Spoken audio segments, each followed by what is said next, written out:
The dawn of 2023 did not come quietly. Across America, the midnight sky lit up with fireworks, families gathered around living rooms, and countdowns echoed from Times Square to small-town streets. Yet behind the confetti, the champagne, and the cheerful resolutions, something deeper stirred, a sense that the year ahead would not be ordinary. For African Americans, it carried a question as heavy as history itself. After the heartbreak of 2020, the resilience of 2021, and the pushback of 2022, what would 2023 bring? The scars of the past 3 years were still fresh. George Floyd's final words, "I can't breathe," were no longer dominating headlines. But they had not faded from memory. The pandemic had shifted from crisis to routine, yet the wounds it left in Black communities, lost loved ones, shuttered businesses, fractured dreams, were still visible. Political fights over voting rights, school curriculums, and police reform had turned the nation into a battlefield where truth itself seemed negotiable. And so, as the new year began, many African Americans carried two conflicting emotions in their hearts: fatigue, as fire. The first Sunday of the new year had always been special, a time to preach about renewal, about setting intentions for the months ahead. But this time, his sermon struck a deeper chord. "We've marched, we've prayed, we've demanded justice," he said, his voice trembling with both weariness and resolve. But the fight is not over. 2023 will test us again. And the question is, will we be ready? Heads nodded throughout the pews. Some clapped. Others sat in silence, remembering family members lost during the pandemic, jobs cut during the economic downturn, or children struggling in schools that debated whether their history was worth teaching. That same week, thousands of miles away in Washington, lawmakers returned to Capitol Hill. The midterm elections of 2022 had reshaped the balance of power, and the halls buzzed with speculation about new policies. For Black communities, voting rights and police reform were still at the forefront. But so were rising concerns about inflation, housing, healthcare, and safety, the everyday battles that define survival. It was clear, 2023 was not just about protests and politics. It was about daily life, and whether America could finally bridge the gap between promises and reality. The cultural front, if the political sphere looked divided, the cultural arena told a different story. Black artists, athletes, and creators stepped into 2023 with unstoppable momentum. The Grammy nominations were filled with Black voices. Streaming platforms released powerful documentaries that spotlighted untold African American stories. TikTok and Instagram carried the rhythms of hip-hop, gospel, and Afrofusion into global playlists. But the victories of representation carried shadows, too. Conservative school boards in Texas, Florida, and other states passed new rules banning books by Black authors or restricting discussions of race in classrooms. Parents clashed at heated board meetings, their voices rising above gavel strikes. "Don't erase our children's history," one mother shouted, clutching a copy of The Souls of Black Folk by W.E.B. Du Bois. For African Americans, 2023 became not just a fight for justice in the streets, but a battle for memory in the classroom. March, a nation watching by March, the winds of tension had grown stronger. A high-profile police brutality case once again dominated national headlines. The name of the victim, a young Black man stopped during a traffic violation, echoed across news channels, hashtags, and late-night conversations. The footage, released to the public, was graphic, heartbreaking, and infuriating. In Memphis, protesters filled the streets with candles and posters. Chants rose into the night air. "Say his name." In New York, crowds gathered in Union Square. In Los Angeles, murals appeared overnight on walls, painted with his likeness, painted with words like "Justice Now." For many, it felt like 2020 all over again. But this time, something was different. The protests were not as massive as they had been 3 years earlier, yet the pressure, the grief, the demand for change burned with just as much intensity. The difference was in the resilience. People had learned that justice was not won in a single summer.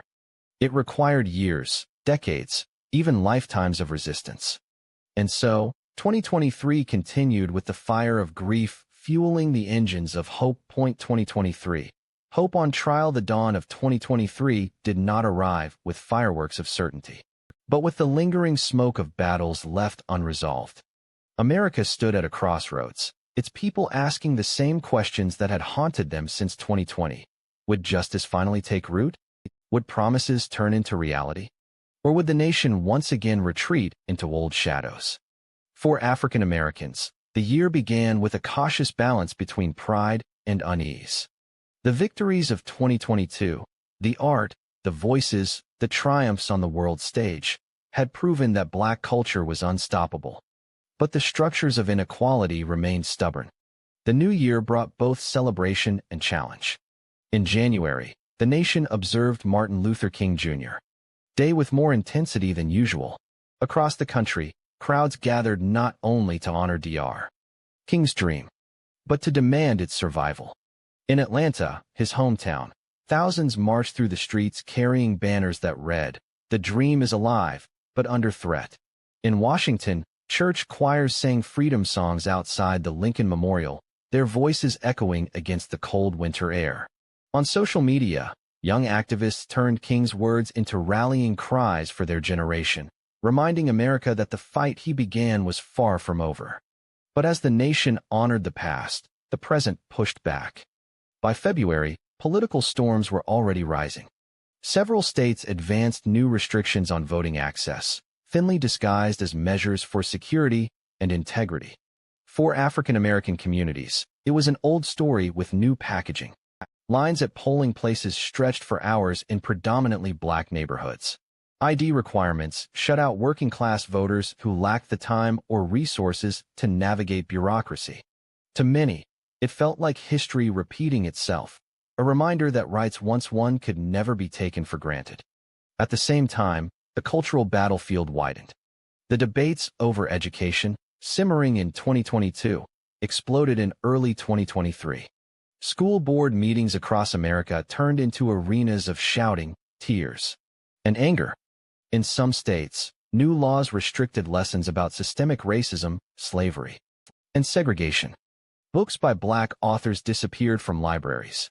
Toni Morrison's beloved, Maya Angelou's I Know Why the Caged Bird Sings, and even modern works like Ta-Nehisi Coates' Between the World and Me were suddenly branded as divisive or inappropriate.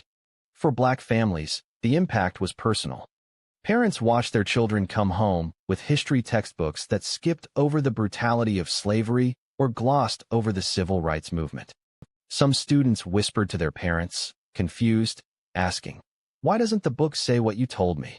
In kitchens and living rooms, mothers and fathers became teachers themselves, telling the stories that classrooms tried to erase.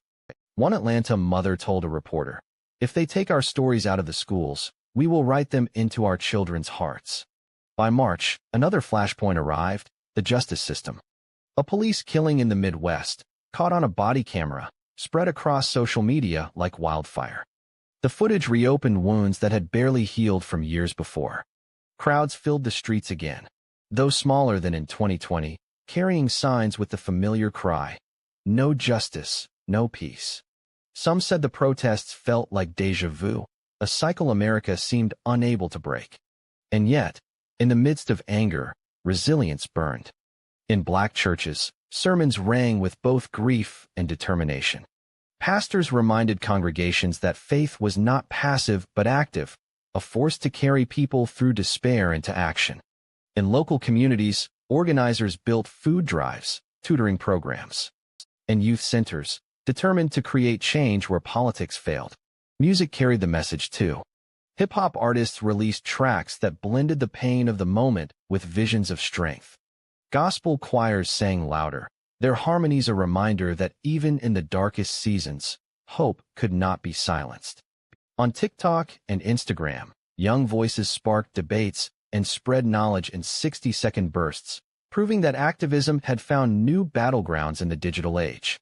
The first 3 months of 2023 revealed a truth both sobering and powerful.